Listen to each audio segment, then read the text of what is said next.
Jeff Skunk Baxter talks about one particular singer who was just a diamond. He said, quote, "She took the elevator from heaven to come down and work with us." Jeff Skunk Baxter on Dolly Parton on Rock History Music. Dolly Parton, what would she like to work with? I think she took the elevator from heaven and came down to work with us. She's probably the most incredible female musician I've ever met. And I mean musician. I don't mean just somebody who owns instruments. She can play, she can compose, she can sing. Fabulous. And a sweetheart. Yeah. Everyone says the same thing. Yeah. There's a reason for that, right? Yeah. How'd your parents react to your success? My dad was always very supportive, extremely supportive.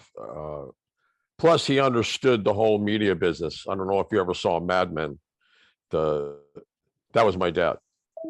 Wow. Without the issues. Without the issues. He was senior executive vice president of J. Walter Thompson, which at the time was the largest advertising agency in the world. So he really understood what I was doing. Yes, he had my life planned out for me in a certain way, which is what fathers do. And I've done that for my children, but the choice was mine. And certainly he was going, a couple of times things were rocky. I mean, you're living in a crappy apartment, you're doing gigs for nothing. And, but he was there. My mom, bless her heart, she was never quite sure what the hell I was doing. But when we played the Forum in Los Angeles with the Doobies, and I invited her to come, she got a chance to meet Cher, and now she could tell the girls at the country club that, her son was successful, I guess. She met who? Cher? You worked with Cher, yeah. Yeah, but Cher had come down to the show and backstage, and so yeah, she got to meet her, and I guess that was the milestone for her or whatever. And again, I love my mom. She only wanted the best for me. There's no doubt about it. When I watched the first time I watched the Woodstock, You Know What's Coming, the Woodstock footage, when I saw Richie play, it's the first time as a young teenager that I ever felt the hypnotic feeling of watching another human being play music. It just hypnotized me. I remember what I was doing. I'm surprised I don't remember what I was wearing, but you worked with him. What was that like? I love that guy.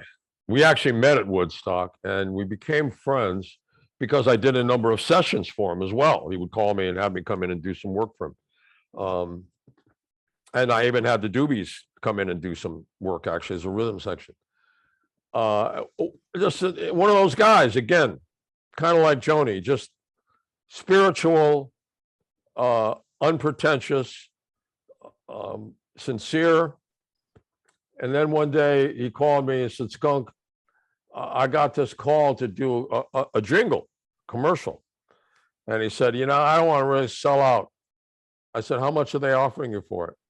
And so he gave me the thing. I said, "Richie, I do jingles all the time. All the time. It's great money and it's fun. It's a 30-second or a 60-second hit record. It's a challenge like anything else. Just go do it. You'll have a great time." And he called me about a month later and he said, "That was so much fun. I'm going to start doing a lot more." I said, "Good for you. Good for you. Why not? You're talented. You've been blessed with a capability that most people don't have. You have a gift for channeling, if you would, bringing ideas and thought and emotions to other people. What the heck? I mean, if you don't want to do it because you don't like the product, that's one thing. But come on, man, have fun." And so he started doing a ton of jingles after that.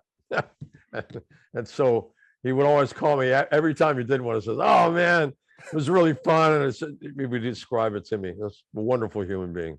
It's amazing how some people sometimes will fight certain or will have preconceived ideas about something.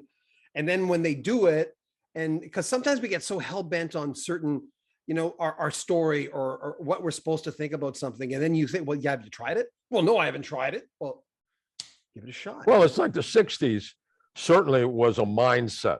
Yeah. Oh, I'll sell out to the man. I can't do that.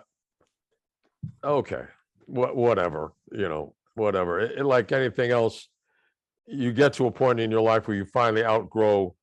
You don't have to read Herman Hesse for the 90th time, and you have read the Book of the Dead once, and you're over that, and you've put away your collection of Lawrence Ferlinghetti poetry, and now you're starting to think because you have a kid, you have insurance, you got to pay the rent, et cetera, et cetera. There's information on Jeff Skunk Baxter's brand new album, his first solo album of all time.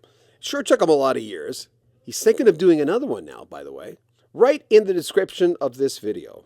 Remember, if you want to make a donation to the channel, there are links at the very top to PayPal. You can join our Patreon, get early access to all our videos from all of our channels.